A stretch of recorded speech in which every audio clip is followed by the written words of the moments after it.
जय गुरुदेव भगवान की जय। गुरु ब्रह्मा गुरु विष्णु गुरुदेव महेश्वर गुरु साक्षात परम ब्रह्मा तस्मै श्री गुरुवे नमः। जय गुरुदेव भगवान परमात्मा नमः।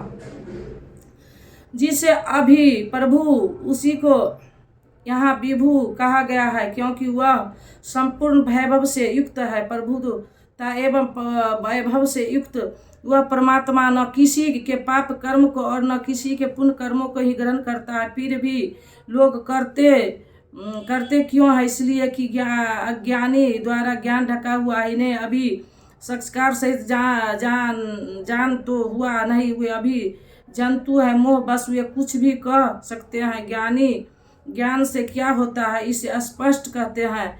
जिसके अंतकरण का हुआ ज्ञान, जिसके ज्ञान को ढक रखा है, आत्मिक संस्कार द्वारा नष्ट हो गया, और इस प्रकार जिसने ज्ञान प्राप्त कर लिया हो, यह है उसका हुआ ज्ञान सूर्य के सदृश हुआ तत्व परमात्मा को प्रकाशित करता है। तो क्या परमात्मा किसी अंधकार का नाम है? नहीं, वह तो परम प्रकाश रूप है तो, किंतु हमारे उपभोग के लिए तो नहीं है, दिखाई तो नहीं देता। जब ज्ञान द्वारा ज्ञान का आवरण हट गया तो उसका वह ज्ञान सूर्य के सदृश परमात्मा को अपने प्रवाहित कर लेता है। फिर उस पुरुष के लिए कहीं अंधकार नहीं रह जाता। उस ज्ञान का स्वरूप क्या है? जब उस परम तत्व परमात्मा के अनुरूप बुद्धि हो, तत्व के अनुरूप प्रवाहित मन को परम तत्व परमात्मा एक ही भाव से उसकी रहनी हो और उसके परायण हो, उसी के नाम ज्ञान है। ज्ञान कोई बकवास या बहस नहीं है। इस ज्ञान द्वारा पाप रहित पुरुष पूर्णा गवन रहित परम गति को प्राप्त होता है। परम गति प्राप्त पूर्ण जानकारी से युक्त पुरुष पंडित कहलाता है। आगे देखे, ज्ञान द्वारा जिनका पाप समन हो चुका है, जो अनुरावर्ती परम गति को प्राप्त है, ऐसे ज्ञानी जन विद्या विनय युक्त ब्राह्मण तथा चंडाल में गाय और कुत्ते में तथा हाथी में समान दृष्टि वाले होते हैं। उनकी दृष्टि में विद्या विनय युक्त ब्राह्मण न तो कोई विशेषता रखता है और न चंडाल कोई हीनता ही रखता है। न गाय धर्म है, न कुत्ता धर्म है, और न हाथी विशलता ही रखता है। ऐसे पंडित ज्ञाता जन समदर्शी और समवर्ती होते हैं। उनकी दृष्टि चमड़ी पर नहीं रहती बल्कि आत्मा पर पड़ती है। अनंत केवल इतना ही है, अंतर केवल इतना ही है। विद्या विनय संपन्न स्वरूप समीप है और शेष कुछ पीछे है। कोई एक मंजिल आगे है तो कोई पिछले पड़ाव पर। शरीर तो वस्त्र है, उनकी दृष्टि वस्त्र को महत्व नहीं देती, अपितु उनके हृदय में स्थिर आत्मा पर पड़ती, इसलिए वे कोई भेद नहीं रखते। श्री कृष्ण के प्राय गौ सेवा की थी। उन्होंने गाय के प्रति गौ पूर्वक शब्द कहना चाहिए था, किंतु उन्होंने ऐसा कुछ भी नहीं कहा। श्री कृष्ण ने गाय को धर्म में कोई स्थान नहीं दिया। उन्होंने केवल इतना मान लिया कि अन्य जीवन आत्माओं की तरह उसमें भी आत्मा है। गाय का आर्थिक महत्व जो भी हो सकता, धार्मिक परवर्ती लोगों की देन है। श्री कृष्ण ने पीछे बताया कि अवेकियों की बुद्धि अनंत शाखा वाली होती, इसलिए वे अनंत क्रियाओं का विस्तार कर लेते हैं। दिखावटी शोभायुक्त वाणी में वे उसे व्यक्त भी करते हैं। उनकी वाणी की छाप जिनके चित्त पर पड़ती है उनकी भी बुद्धि नष्ट हो जाती है, वे कुछ पाते नहीं, नष्ट हो जाते। जब निष्काम कर योग में अर्जुन निर्धारित क्रिया एक ही है, यज्ञ की प्रक्रिया, आराधना, गाय कुत्ता हाथी पीपल नदी, धार्मिक महत्व इन अनंत शाखाओं वालों की देन है। यदि इनका कोई धार्मिक महत्व होता तो श्री कृष्ण अवश्य कहते हैं। हाँ, मंदिर मस्जिद इत्यादि पूजा के स्थल आरंभिक काल में अवश्य है। वहाँ प्रेरणादायक सामूहिक उद्देश्य है जो उनकी उपभोग आवश्यकता हुए धर्म देश केंद्र है। प्रस्तुत श्लोक में पंडित की चर्चा है। एक पंडित तो वह है जो पूर्ण ज्ञाता है और दूसरा वह है जो विद्या विनय संपन्न है। वे दो कैसे प्रस्तुत? प्रत्यक्ष श्रेणी के दो सीमाएं होती है, एक तो अधिकतम सीमा प्रकाष्ठा और दूसरी प्रवेशिका अथवा निर्मित सीमा। उदाहरण के लिए भक्ति की निर्मित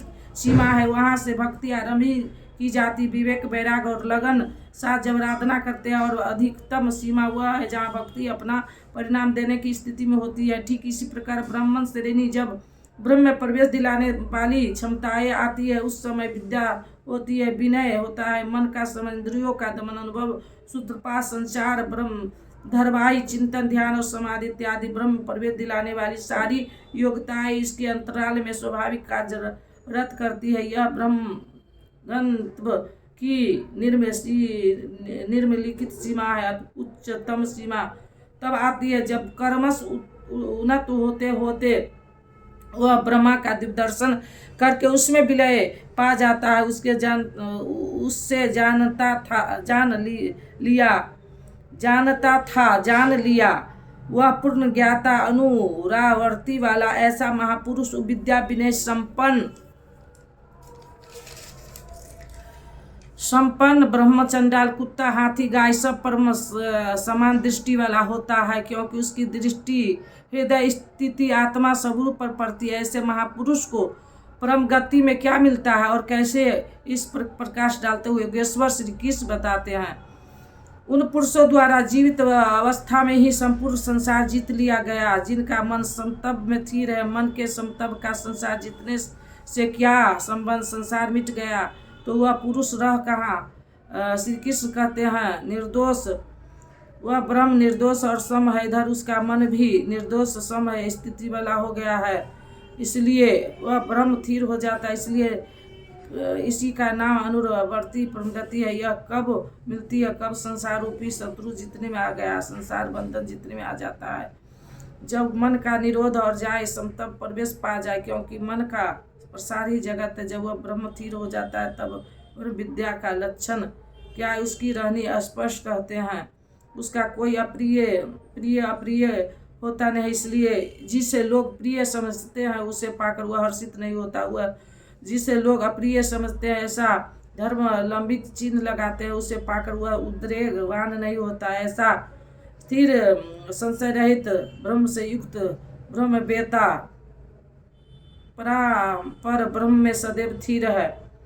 ब्रह्म संसार के विषय भोग की आसक्ति पुरुष अंतरात्मा में स्थिर हो जो सुख है उस सुख को प्राप्त होता है। वह पुरुष ब्रह्म परमात्मा के साथ मिलने से युक्त आत्मा वाला है, इसलिए अक्षर आनंद का अनुभव करता है, जिस आनंद का कभी क्षय नहीं होता। इस आनंद का उपभोग कौन कर सकता है? जो बाहर के विषय भोग में आसक्त है। तो क्या भोग बाधक है? भगवान श्री कृष्ण कहते हैं हाँ।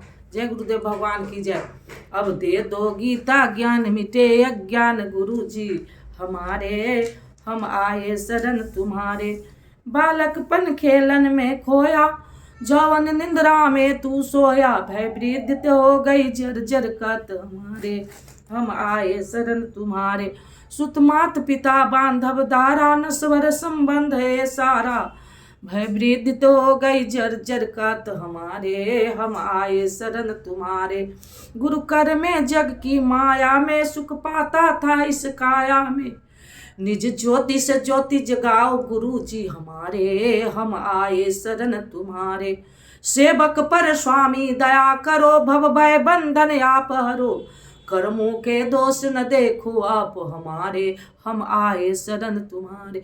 गुरु चरणों में ये अर्जी है, आगे प्रभु आपकी मर्जी है, गुरु कृपा मिले तो जागे भाग हमारे, हम आए शरण तुम्हारे। अब दे दो गीता ज्ञान मिटे अज्ञान, गुरु जी हमारे, हम आए शरण तुम्हारे। बोलो श्री राम जय राम जय जय राम, बोलो श्री राम जय राम जय जय राम।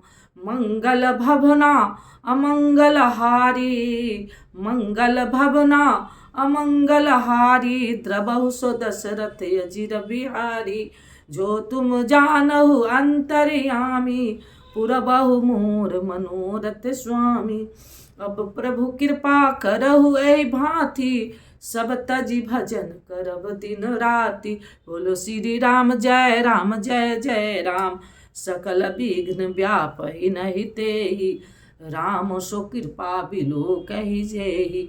प्रवेश नगर की जय सब काजा, हृदय राख कौशलपुर राजा। गरल सुधारि करहि मिताई, गौपद सिंधु अनल शीतलाई। हे रामा पुरुषोत्तमा नरहरे नारायण केशवा, गरुड़ दत्ता मुद्रा माधवा। हे कृष्ण पते कमलापते श्रीपते वैकुंठाधिपते चराचर पते लक्ष्मी पते पाहि माम पाहि माम पाहि माम। बोलो श्री राम जय राम जय जय राम। जय गुरुदेव भगवान की जय। ओम परमात्मे नमः। ओम।